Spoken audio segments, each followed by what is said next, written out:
रूस यूक्रेन के बीच लड़ाई में मौजूदा हालात को लेकर प्रधानमंत्री नरेंद्र मोदी ने हाई लेवल मीटिंग की है। सूत्रों के मुताबिक मीटिंग के दौरान पीएम ने अधिकारियों को साफ तौर पर कहा है कि हर भारतीय की सुरक्षित वापसी सुनिश्चित की जाए।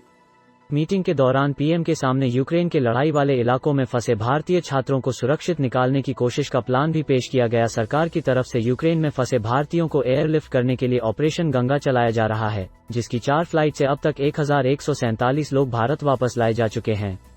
रविवार को ही 3 फ्लाइट्स 928 भारतीयों को लेकर आई हैं।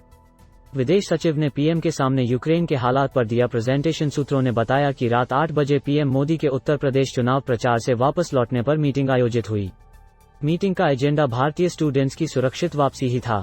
मीटिंग में विदेश सचिव हर्ष वी श्रृंगला ने पूरी सिचुएशन को लेकर पीएम के सामने एक प्रेजेंटेशन पेश की, जिसमें स्टूडेंट्स को निकालने की प्लानिंग का खाका पेश किया गया।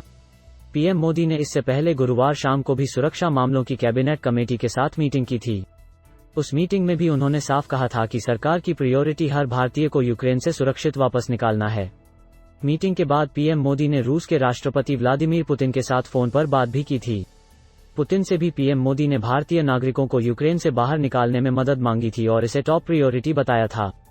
फ्लाइट से उतरते ही भारतीय छात्रों ने लगाए भारत माता की जय के नारे। यूक्रेन हमले के चौथे दिन रोमानिया के बुखारेस्ट से 198 भारतीयों को लेकर उड़ान भरने वाली चौथी फ्लाइट रविवार शाम करीब 6:45 बजे दिल्ली पहुंच गई।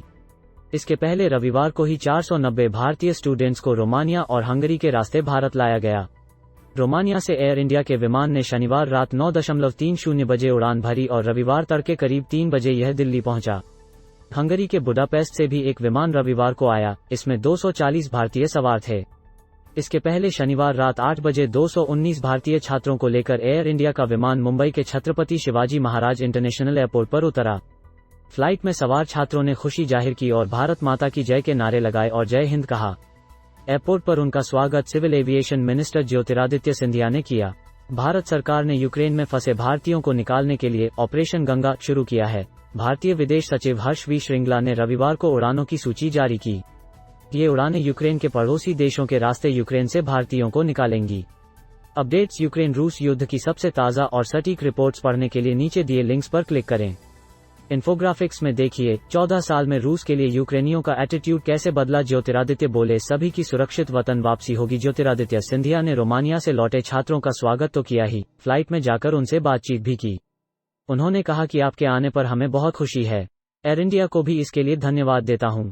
सिंधिया बोले कि यूक्रेन में फंसे हर एक भारतीय को वतन वापस लेकर आएंगे। मोदी जी यूक्रेनी राष्ट्रपति के संपर्क में हैं और सभी की सुरक्षित वापसी होगी। रूस यूक्रेन के इन इलाकों पर कब्जा कर चुका है। मातृभूमि में आपका स्वागत है। गोयल यूक्रेन से मुंबई पहुंचे भारतीय स्टूडेंट्स के मुंबई पहुंचने पर केंद्रीय मंत्री पीयूष गोयल ने विमान में जाकर उनका स्वागत किया। उन्होंने कहा, मातृभूमि में आप सबका स्वागत है। हर स्टूडेंट को वापस लाया जाएगा। और भी फ्लाइट्स आ रही हैं, संभवतः सुबह तक। एयर इंडिया की तरफ से आपका स्वागत है। उन्होंने कहा कि पिछले 2 दिन से प्रधानमंत्री मोदी आप लोगों की बहुत चिंता कर रहे थे। इसके लिए उन्होंने कई लोगों से बात की। तस्वीरों में देखिए भारतीय छात्रों की वतन वापसी। यूक्रेन का दावा अब 198 लोगों की मौत, 1115 घायल। यूक्रेन का दावा है कि अब तक रूसी हमले में 198 लोगों की जान जा चुकी है, जिसमें 33 बच्चे भी शामिल है। इसके अलावा 1115 लोग घायल हो गए हैं। संयुक्त राष्ट्र के एक अधिकारी ने बताया कि अब तक 1.50 लाख से ज्यादा यूक्रेनी शरणार्थी पोलैंड, मोल्दोवा और रोमानिया पहुंच चुके हैं।